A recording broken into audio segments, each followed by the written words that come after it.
welcome to the press to our new space. We think it's beautiful and well done.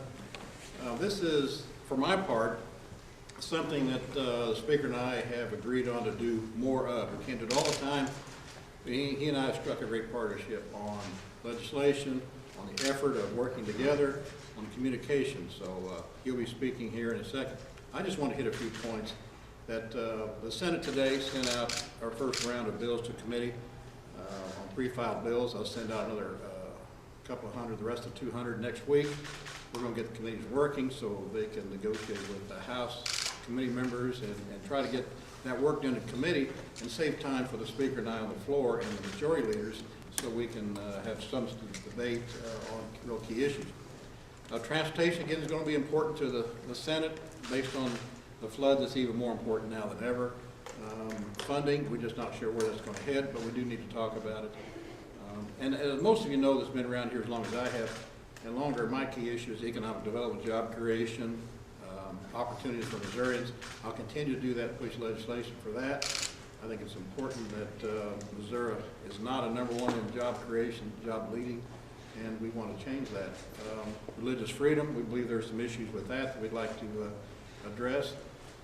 And I'll let Todd go from there and talk about what's on his side. Speaker? Yeah. Well, and let me start by saying thanks to everybody for being here. And Ron and I are in complete agreement. He is, in fact, not a grumpy old man. So there'll be no issue between the House and the Senate on that. But I want to say thanks to Ron for having us on this end of the building. It's symbolic for the House leadership group to be down here, but I think it's important symbolism, and that is we intend to have a better working relationship with the House and the Senate than we've ever had before. In the House side, I intend to get the body, with the help of my leadership team who's here, moving very quickly.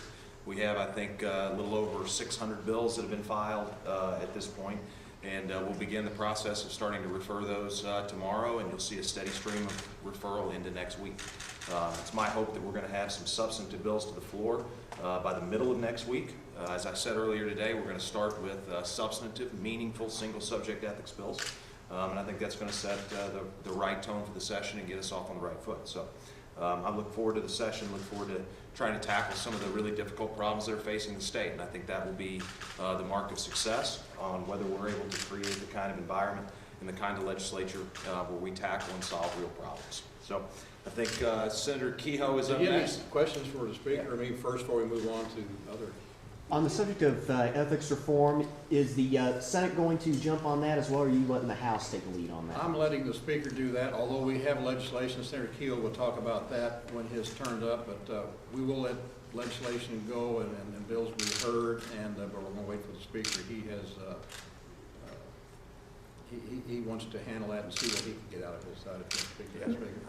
Yeah, and I don't think the Senate will have to wait very long to get a package of bills from us, and I appreciate the Pro Tem's willingness to work with us on moving some of those. I think we both have a sense that maybe the better approach to this is to try to do these things single subject matters rather than in one big bill.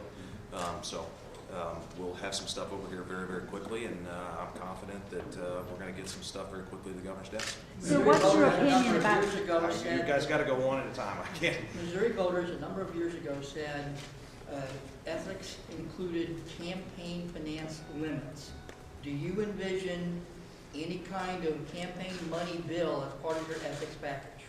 Well, I think the first 4 bills that you're going to see out of the House are going to be bills that are focused on the things we've been talking about for a long time.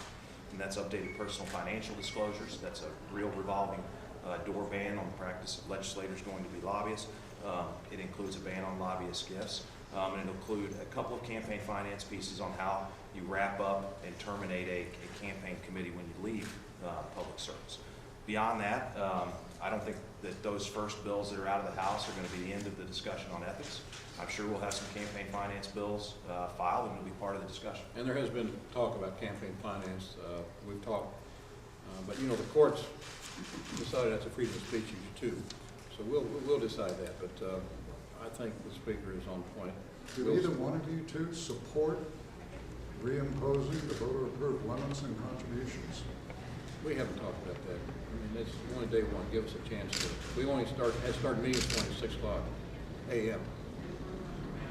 Speaker Richardson, what is the Senate and the House on transportation. I've talked to a few people, and some of them were saying that what Senator Livo is wanting to do, some penny and a half, 3.5 on diesel, people wouldn't even notice with lower gas prices now, and that would make it easy to do. How easy is it politically, and how about more? I think the sentiment that you will see in the House, in the House on that issue is the same sentiment you've seen in the Senate on that issue, which is find some people that think it's a reasonable and fair proposal, and you'll have some that don't think that's the right approach. I think what's critical in transportation funding is that we have to make funding a priority. And I think there's some things we can do within existing revenue streams to help make that possible. And that's where the House is going to start its efforts. Would you elaborate on what Senator Richard mentioned, talking about transportation, the need being heightened now with the damage done by flooding and creating a greater strain on what funding MoDOT does have?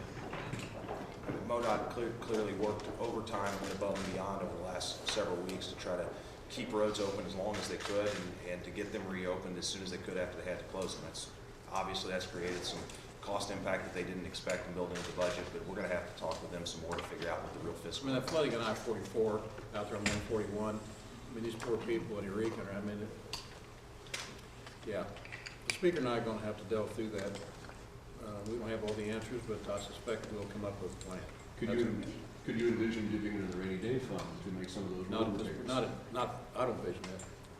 Could you expand on your comments on religious freedom, what your concerns are there, and if you have any proposed fixes or? There is some legislation going to be filed by some senators. I'll let them speak at the proper time when I get those to committee.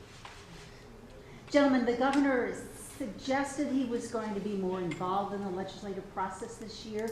Do you feel you have a good working relationship with him that might be better than existed a year or two ago between leadership? I get along with all governors about half the time. We'll see which half the time this is. Mr. Speaker? I think the pro tem has summed that up pretty accurately. So I don't think the relationship with the governor, I don't think you've seen the governor be any more engaged.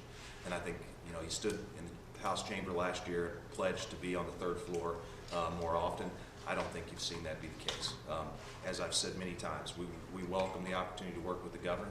If he wants to engage with the legislature, we'll be happy to work with him. If he doesn't, then we intend to lead in his absence. He's got brand new knees. You think that'll help him climb up to the third floor? I've offered more than once to go down to the second floor. On ethics, he has suggested that maybe one of the things to look at would be shorter legislative sessions, perhaps 30 days shorter than we have now. Any thoughts? Look, I don't think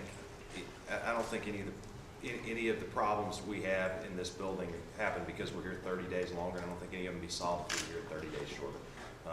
To me, that's not getting to the root of the problem, but if there are people that want to discuss it, we'll talk about it. And I'm with the Speaker.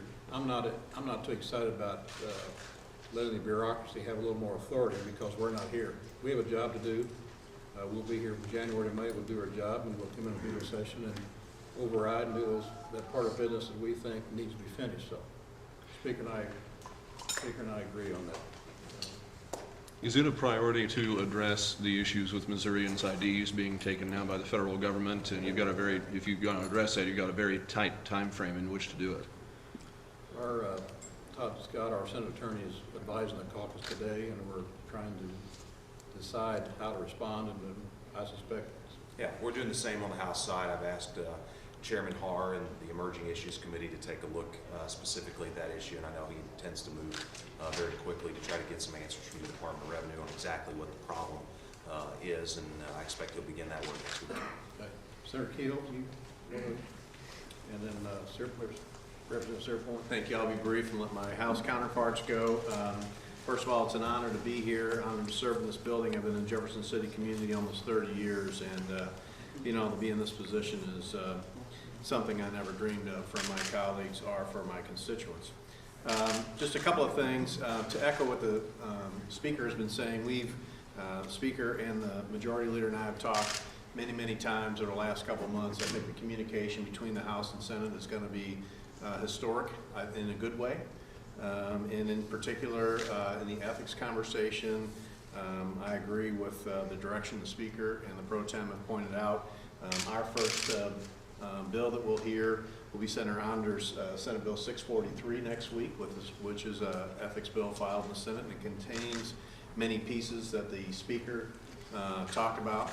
And then, the rest of the session, as bills come out of committee, that will be my job to try to be the traffic cop, make sure we get enough time on the floor for those bills to be heard. But as you know from covering, sessions are always full of surprises. There's something that always comes up that's kind of an emerging issue. Recently we've seen a large overreach from the federal government, whether it's a federal judge trying to impose their will on a state licensure issue, or it's the President of the United States trying to enact rules by going around Congress. So those are the things that I suspect will be issues that we'll see as kind of current events that as those unfold and we understand more about those things, I'm sure you're going to see more activity as far as it goes from the federal government reaching into the lives of Missourians. That's something that I think Missourians are a little bit sick of, and I'm sure that will be something we talk an awful lot about. With that, House Majority Leader Mike Searpoint. Good afternoon. Again, thanks for being here. I just want to echo what's been said. I think this year, of my 5 years, this year we uniquely have good leadership teams. I think the cooperation is going to be very helpful for us getting things done, things we've wanted to get done for a while. I think there'll be some success this year. As you know, last year at the end of session, some of the priorities we had didn't make it through, and those are some of the ones we're going to get out of the House very quickly this year and get them over to the Senate. And I think there's a lot of members that are very interested in some of those bills. Some of them are very simple, and I think we'll have a lot of luck getting them moving very quickly. Thank you. Mike? Yes, sir. What priorities are you talking about, you think, coming out of the gate quickly? Well, some of them are pretty small to us as a state, but they're very important to individual members. There's different transportation development districts. There's several bills dealing with that. There's other bills that is just uniquely for particular districts, and I think we're going to, I promise members that if they get into the committee, I will get it to the floor quickly and get them out of the building, so I look forward to that. Hot button issues like right to work? Oh, not the controversial stuff. I'm talking about just regular bills that normally flow through without any problem, but last year, because of some of the things that happened, they got held up the last day. Sir, what about the St. Louis Stadium debate? I've heard that there are divisions within at least the Democratic caucuses and maybe within the Republican as well as to whether state money should be used to I afford new think stadiums. that is a very accurate statement. I think there's a lot of disagreement on how we should move forward on that. I could let Tyler or Senator Richards speak on that probably better, but it is something that a lot of members are concerned about, and I think there's a lot of conversations going on. Even if the NFL says no to St. Louis this month, would there still be legislation to try to tighten that up? Look, I think the issue as it relates to the stadium isn't whether St. Louis is or should remain an NFL city. It's about the process that ought to be used to obligate the people of this state to 30 years worth of additional debt. I think the House Republican caucus and many in the Democrat caucus have been very consistent and clear that we don't think the process the governor is using to try to do this by executive fiat is the right way to do it. And so that's the real problem we have with where things stand at this point. The governor's intent on continuing to go down the road of trying to do it that way, I think you're going to see a robust legislative response. And again, the Senate is not opposed to the NFL stadium. Apparently, Mr. Kroenke sent out some information just some time ago in the last hour or so about a letter that, and according to the tweets that I get from my staff, that it's kind of raised the ire of some people in St. Louis and things. So, you know what? Let's let it go where it goes. My main goal is, on the St. Louis, is keep NGA, the geospatial there for that 6,000 jobs. My focus is that and making sure Illinois don't get it.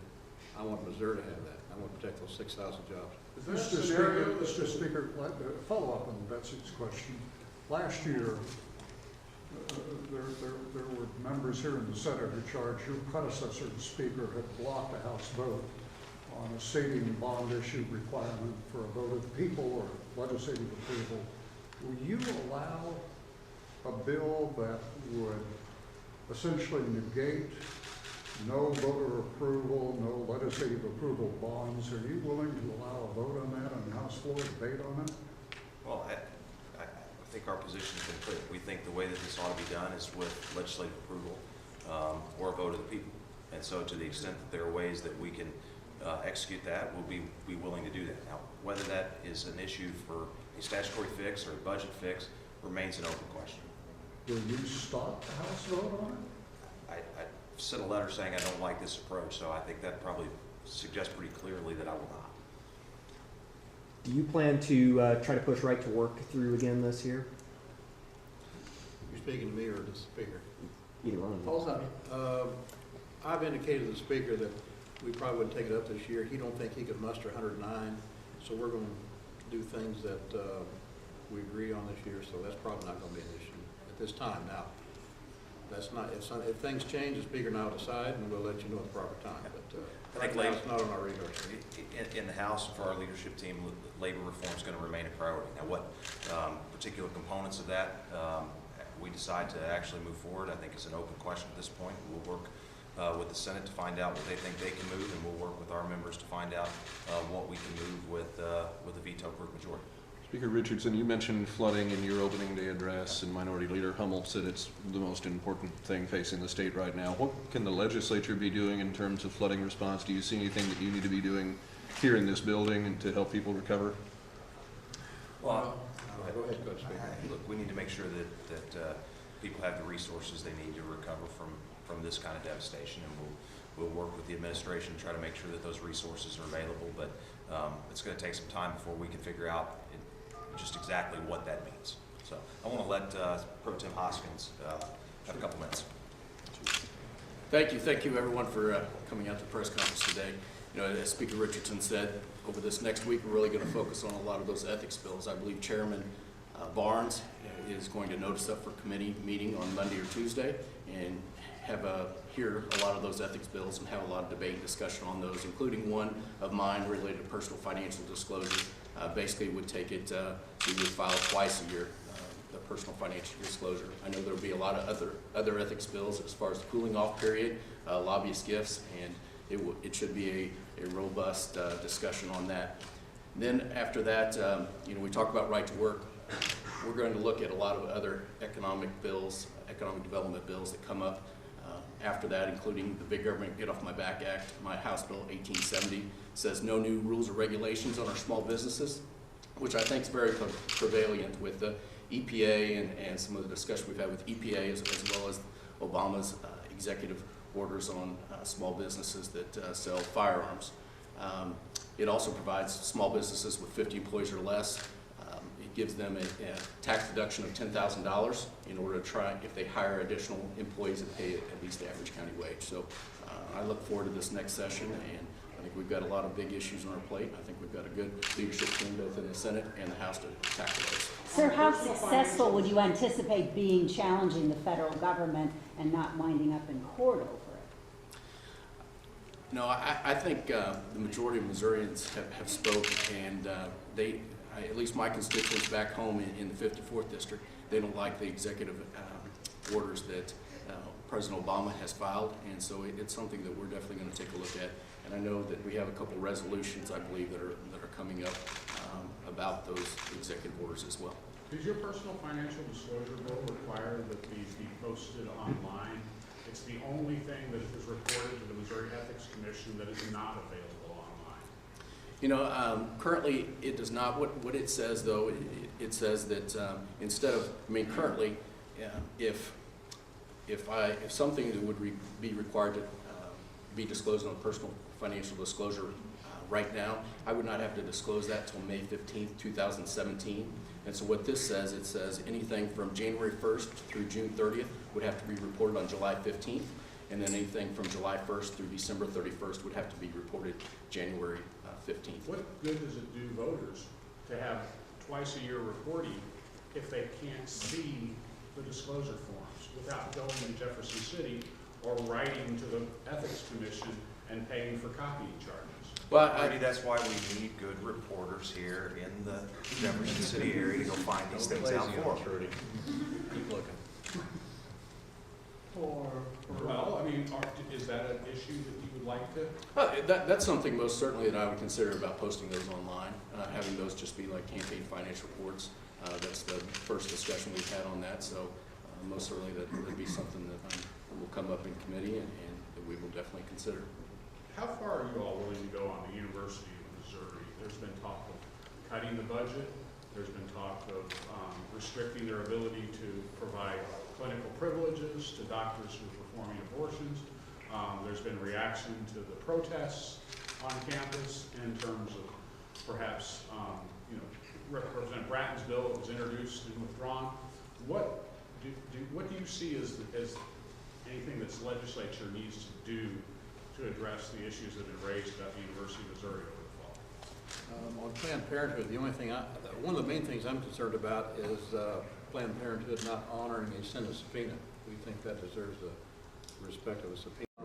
After that, we'll see what the budget, there's a lot of people don't like Wazoo right now for various reasons. We'll see what happens. Gentlemen, what about the question of funding education? The Democratic leadership said that's a priority to try to reach the full foundation formula funding level. Is there any chance of that this year? If you can help us find some money in the Senate, we'd be glad to help, but we'll wait for the Speaker to send it over his budget chairman and see how we can handle it. They suggested that tax cut. That's, It's taking look, $800,000. Anybody that's suggesting that the tax cut, the first phase of which goes in this year, has had anything to do with the ability to fund the foundation formula is just not being genuine with the facts. The facts are that over the last 7 years of the Nixon administration, we've seen expenditures in Medicaid grow by 26%, while states' general revenue has grown by less than 4%. Over that same period of time, we've only grown K through 12 education funding by 9%.